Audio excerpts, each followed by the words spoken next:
आज जो मैं आपके सामने हाजिर हुआ हूँ, ये बीजेपी की हाईकमांड, आरएसएस की लीडरशिप और श्री रमेश बिधूरिया जी का शुक्रिया अदा करने के लिए आया। आरएसएस और बीजेपी ने रमेश साहब को टिकट देकर और भारत की राजधानी से उनको लोकसभा में लाकर ये बता दिया है कि उनकी पसंद क्या है और उनकी ट्रेनिंग क्या है। रमेश बिधूरिया साहब का बहुत शुक्रिया कि आपने तमाम पर्दे चाक कर दिए और पूरे देश को दिखा दिया कि हम कौन लोग हैं, हमारी कैसी ट्रेनिंग होती है, हमको क्या सिखाया जाता है, हम कैसी उम्दा ज़ुबान बोलते हैं, हम मानव अधिकारों का कितना ख्याल रखते हैं, लोकसभा की मर्यादा का कितना ख्याल रखते हैं, जिसको आप ही लोग लोकतंत्र का मंदिर कहते हैं। मैं तो कभी सोच भी नहीं सकता कि किसी ऐसी भवन में जिसको मंदिर कहा जाता हो, वहाँ इतनी अश्लील ज़बान बोली जाएगी। लेकिन मैं शुक्रिया अदा करता हूँ, मैं तो कोई निंदा करने के लिए नहीं आया। आपका शुक्रिया ये है कि आपने सारे पर्दे चाक कर दिए और सारे देश को अब मालूम हो गया कि आरएसएस की तरबियत, उसकी टीचिंग, उसकी तालीम, उसकी ट्रेनिंग कैसी होती है। और मज़ीद सोने पे सुहागा ये कि बड़े सीनियर मेंबर्स ऑफ पार्लियामेंट जो बीजेपी के हैं, वो खिलखिलाकर हंसते हुए नज़र आए, जैसे उनका दिल का अरमान आज पूरा हो रहा है। उन्हें किसी मुसलमान को गाली सुनने में बहुत अच्छा लग रहा है। गली कूचे में, पूरे मुल्क में, जगह जगह तो ये सब होता ही था और इसके आगे हिंसा भी होती थी। अब आपने उसको पार्लियामेंट्री एक लाइसेंस दे दिया कि जब हम यहाँ इस सदन में यहाँ तक जा सकते हैं तो तुमको भी खुला मैसेज ले लेना चाहिए कि तुम पूरे मुल्क में मुसलमानों के ख़िलाफ़ कहाँ तक जा सकते हो। दिल्ली से चुने हुए सांसद का यह हाल है। ये भारत की राजधानी के लोग हैं जिन्होंने इनको चुनकर भेजा है। मुझे बहुत उम्मीद है कि वो शायद दोबारा ऐसी गलती अब नहीं करेंगे। पूरे देश के तमाम वोटरों को, पूरे देशवासियों को मैं कहना चाहता हूं कि अब आपके हाथ में फैसला है। अब कोई ढका छुपा नहीं रह गया, अब कोई मसला विचारधाराओं का भी नहीं रह गया। अब आपके हाथ में फैसला है कि क्या आप दोबारा चुनेंगे इस पार्टी को, आप दोबारा चुनेंगे इन लोगों को। मैं अपनी ज़ुबान ख़राब नहीं करना चाहता, वरना वाकई ये कितने लफंगे, कितने गुंडे किस्म के लोग हैं। इनको तो शरीफ आदमी के ड्राइंग रूम में जगह नहीं मिलनी चाहिए और इनको मुल्क के पार्लियामेंट में बिठाया गया है। बना हो राजनाथ सिंह का, वो लखनऊ से इलेक्शन लड़ते हैं तो शायद लखनवी तहजीब का थोड़ा बहुत असर उन पर पड़ा है और कुछ अपने वोटर्स का भी उनको कुछ ख्याल हुआ होगा कि उन्होंने माफ़ी मांग ली। कैसी माफ़ी है? एक आप में एक आदमी के अंदर ये जुर्रत नहीं है बीजेपी के मेंबर के, क्या आप वहीं पर खड़े होकर कहते हैं कि इस शख्स को निकालो पार्टी से भी और लोकसभा से भी? तब आपकी शान बढ़ती, तब पता चलता कि पार्टी में सब लोग इतने गिरे हुए नहीं हैं। मैं यहाँ पर शुक्रिया अदा करना चाहता हूँ अपोजिशन पार्टीज़ के लीडर्स का भी, जिन्होंने साफ लफ्ज़ों में डिमांड की है कि इनको सस्पेंड किया जाए, बल्कि इनको ज़िंदगी भर के लिए इलेक्शन लड़ने पर पाबंदी लगा दी जाए। अखिलेश यादव ने खुलकर ये बात कही है। खुद मायावती, जिनकी पार्टी के हैं दानिश अली, उन्होंने भी अपनी जिम्मेदारी महसूस की और बहुत कुछ कहा। दानिश अली साहब से मैं कहना चाहता हूँ,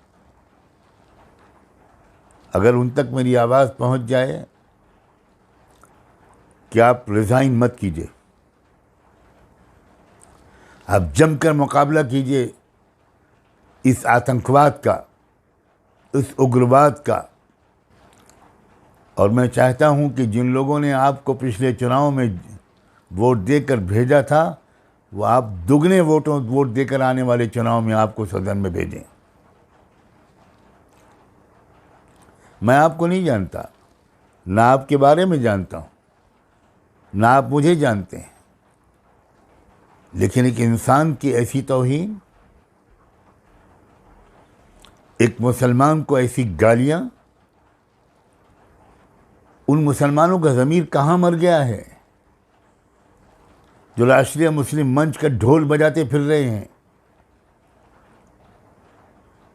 और जो बीजेपी की तारीफ़ करते हैं और मुसलमानों को आरएसएस से और बीजेपी से जोड़ने की कोशिश कर रहे हैं। क्या हो गया है आपको? आप ये ऐलान क्यों नहीं करते कि अब हम मुसलमान नहीं हैं? मुसलमान नामों के साथ ऐसी बेगैरती, मुस्लिम पहचान के साथ इस कदर ज़मीर फरोशी। आप मुसलमान हैं तो आपको कुछ तो ख्याल होगा कि मरने के बाद खुदा के सामने खड़ा होना है। मैं तो नहीं मान सकता कि जिसको मालूम हो कि मरने के बाद खुदा के सामने खड़ा होना है, वो बीजेपी और आरएसएस जैसी पार्टियों और जैसे संगठनों का साथ देगा, और वो भी इस शर्मनाक वाक़े के बाद। मुझे लगता है कि ये जो कुछ कहा है इस शख्स ने, ये भारतीय जनता पार्टी और आरएसएस के ताबूत में आखिरी कील साबित होना चाहिए। मैं गुजारिश करता हूँ मुसलमानों से सिर्फ नहीं, सिखों से, क्रिश्चियन से, बुद्धिस्ट लोगों से, एससी एसटी के लोगों से, ये सब अब बाकी चीज़ों को भूल कर बदतरीन सज़ा दें बीजेपी को आने वाले हर चुनाव में। और मुझे इस पर कोई ताज्जुब नहीं हुआ है,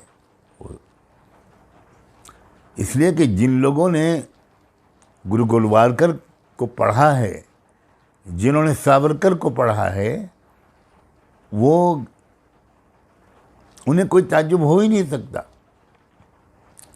इसलिए कि उन्होंने यही शिक्षा दी है अपने चेलों को। एक नशा है बहुमत का, जिसकी वजह से बहुत सी बातें जो अब तक वो लोग पेट के अंदर छुपा कर रखते थे और हर मौके पर नहीं कहते थे, अब तो कोई बात छुपाई नहीं जा रही उनसे। बहरहाल, मैं फिर एक बार शुक्रिया अदा करता हूँ रमेश साहब कि आपने जो थोड़ी बहुत कपड़े की दो एक चिटें बदन पर लपेटे रहते थे आप लोग, वो भी नोच के फेंक दिए हैं, और आपने अपना नेकेड कैरेक्टर अपनी पार्टी का और अपने पेरेंट ऑर्गेनाइजेशन का देश के सामने खोल कर रख दिया है। अब देश के हाथ में फैसला है, अगर ज़रा भी ज़मीर बाकी है, अगर ज़रा भी हमारे देश के अंदर इंसानियत बाकी है, इन लोगों को कड़ी से कड़ी सज़ा दी जानी चाहिए।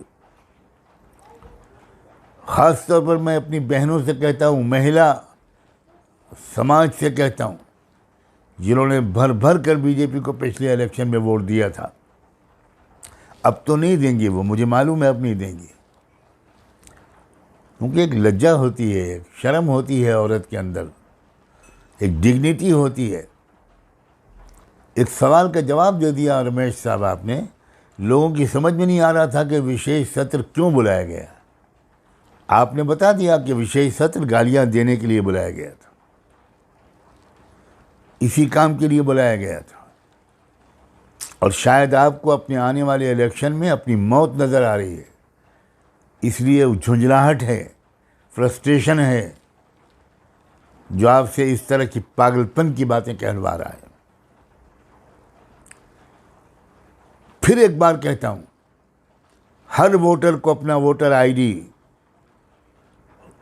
बिल्कुल दुरुस्त कर लेना चाहिए, चेक कर लेना चाहिए, कोई कमी ना रह जाए, कोई स्पेलिंग का फ़र्क ना रह जाए जिसकी वजह से बहाना मिल जाए। इसलिए हम और किसी तरीके से इन लोगों का जवाब नहीं देना चाहते, हम वोट के ज़रिए इनको जवाब देना चाहते हैं। और इंडिया अलायंस से एक उम्मीद करते हैं कि वो एकजुट होकर दानिश-अली का साथ देगा और इस मौके पर अपने सारे इख्तिलाफात भूलकर पूरी ताकत के साथ इसकी निंदा भी करेगा और इसके ख़िलाफ़ पूरे देश में एक माहौल बनाएगा।